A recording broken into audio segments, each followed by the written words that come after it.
제가 선거에 출마를 했을 때 굉장히 많은 분들이 적극적으로 지지를 해주셨고 정말 많은 감사할 만한 은혜를 받았습니다. 너무나 감사드리고요. 23,000명 등록을 했는데 그중에 2만 명이 투표를 해서 저에게 지지를 해주셨다는 것은 사실은 다른 어떤 후보들도 그런 지지는 받은 적이 없거든요. 그러니까 LA시나 카운티에서 투표율 자체가 80, 90%로 가는 그런 어떤 인종 그룹은 거의 이번이 처음이 아닌가 싶습니다. 그래서 이 점에 대해서 굉장히 깊이 감사드립니다.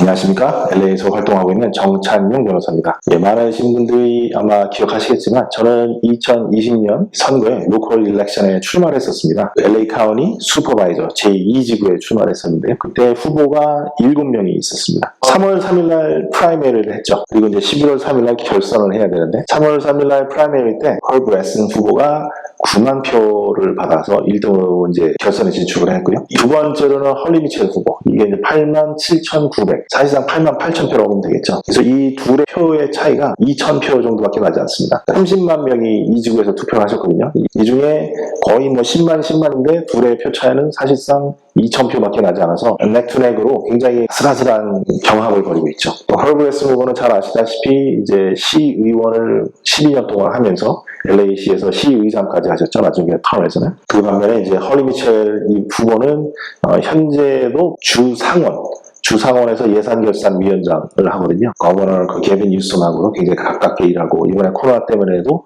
굉장히 많은 일을 하고 있었습니다. 둘 다 또 흑인표에 기반을 두고 있었고 이런 면에서 둘 다 한인 사회의 지지가 굉장히 중요해지는 캐스팅 보트를 할 수 있는 이런 그림이 그려지겠구나. 다른 데는 보통 한 명의 강한 후보와 여러 명의 약한 후보 이렇게 되기 때문에 사실은 결선에 갈 때에는 이미 기울어져 있기 때문에 캐스팅 보트라는 것이 사실 큰 역할을 못하는 경우가 많습니다. 특히나 표가 많지 않는 한은 한인 사회에는 한 2만 3,000표 이 정도 얘기하거든요. 근데 여기에서는 지금 둘이 2,000표 상태에서 차이가 한인 사회에서 2만 3,000표를 가지고 있다. 이거는 굉장히 큰 역할을 할 수 있는 흔치 않은 그런 로컬 선거의 기회가 온 것입니다. 이 상태에서 볼 때 결선에 진출하지 않은 후보들의 표가 어느 쪽으로 더 많이 갈까라는 질문이 생기죠. 이렇게 볼 때는 좀 성향상 떨어진 후보들의 성향상 웨슨 후보보다는 미첼 후보한테 갈 가능성이 좀 높지 않냐. 저는 이렇게 보고 있습니다. 3월 3일날 프라이머리가 끝나자마자 양쪽에서 전화가 왔었습니다. 거의 다음날 아침인데 제익정 후보가 인도스를 해줘서 자기를 좀 지지해주면 좋겠다. 그래서 그동안 커피 미팅도 많이 하고 이런저런 얘기를 나눠보고 또 그 인도스먼 관계에서 좀 기자분들 모아놓고 기자회견 형식으로 토론회도 하고 했었습니다. 그래서 이제 아까 말한 당선 가능성의 문제만 떠나서 기존에 있었던 어떤 시나 어떤 로컬 정치인들과의 어떤 건강한 사회 2018년에 저희가 홈레스 문제를 가지고 큰 디베이트를 했을 때 굉장히 많이 났던 얘기입니다. 이 관계가 정상적이지 않다. 이게 어떻게 보면 시가 정하면 우리 따라가는 식이고 그 안에 몇몇 관변단체 역할은 하는 거기에 또 몇몇 단체장들 사람들이 어떻게 보면은 자기네끼리 만나서 어떻게 보면 시키는 대로 하는 입장이 되는 거죠. 그래서 시의 정부의 편을 들기 시작하면 한인 사회에 좀 반대하는 의견이 더 많더라도 그쪽으로 그냥 끌려가는 형식으로. LA 타임스도 이번에 인도스먼을 헐리 미첼 후보로 하면서 그 기사에 나오는 내용 중에 이렇습니다. 밀실 정치의 시대는 이제는 끝내야 한다라는 겁니다. 그러니까 저도 이 부분에 전적으로 동의하는 겁니다. 그렇기 때문에 여태까지에 있었던 저희가 LA 와이어 때도 그 후로도 이런저런 사건이 있을 때 또 2018년도에 홈레스 문제를 가지고도 그 쉘터 당연히 우리는 홈레스를 돕는 건 찬성하지만 이 결정 과정이 굉장히 문제가 많다. 그래서 한인 사회와 논의하는 과정이 있어야 되고 그래서 함께 논의하고 의견이 다르면 다른 대로 맞으면 맞는 대로 그러면서 또 결정도 투명하게 해야 되고 그죠? 밀실 정치가 아니라 몇몇이 거기에 붙어서 자기의 야심을 위해서 관변단체 역할이나 하는 이런 것이 아니라 건강한 정치 이 건강하고 투명한 의견 수렴 과정 이것이 시와 어떤 로컬 커뮤니티가 있어야 되지 않겠느냐 이 점이 굉장히 부족하지 않느냐. 저도 이런 차원에서 결정을 하는 겁니다. 그렇기 때문에 특히나 홀리 미첼 후보하고 얘기하면서 느꼈던 거는 이렇습니다. 개인적으로 만났을 때도 후보 입장에서 표 지지를 얻기 위해서 어떤 프로젝트를 막 꺼내놓고 지키지 못할 약속을 하지 않겠다. 내가 할 수 있다고 하면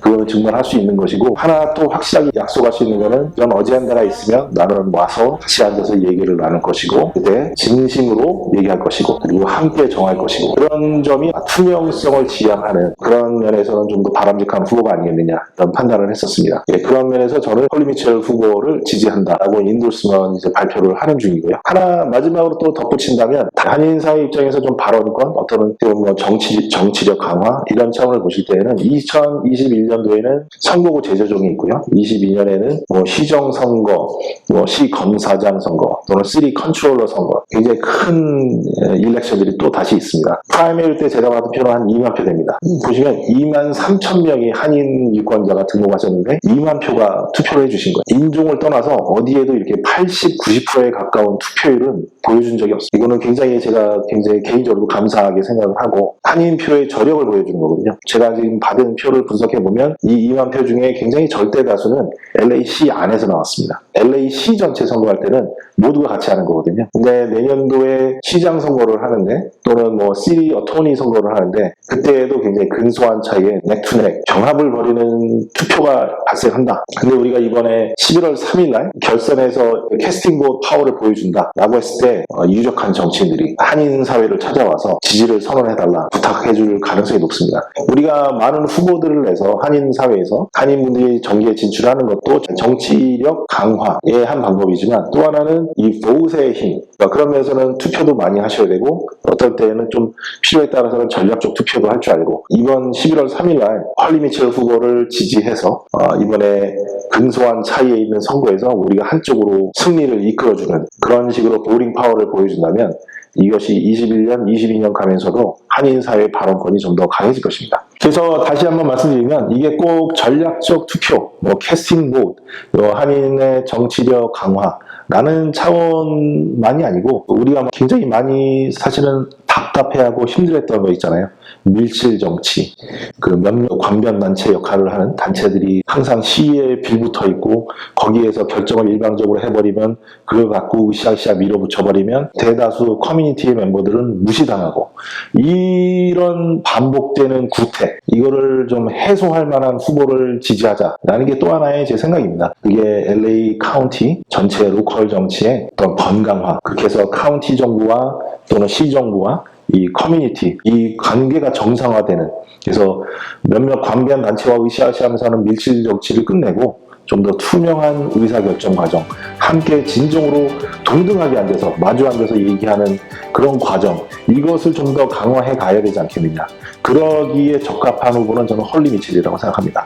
그런 면에서 저는 홀리 미첼을 인도스를 했고, 여러분들도 이 점 다 고려하셔서 함께 하시면 좋을 것 같습니다. 감사합니다.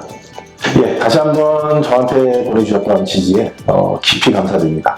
그리고 지금까지 시청해주셔서 감사합니다.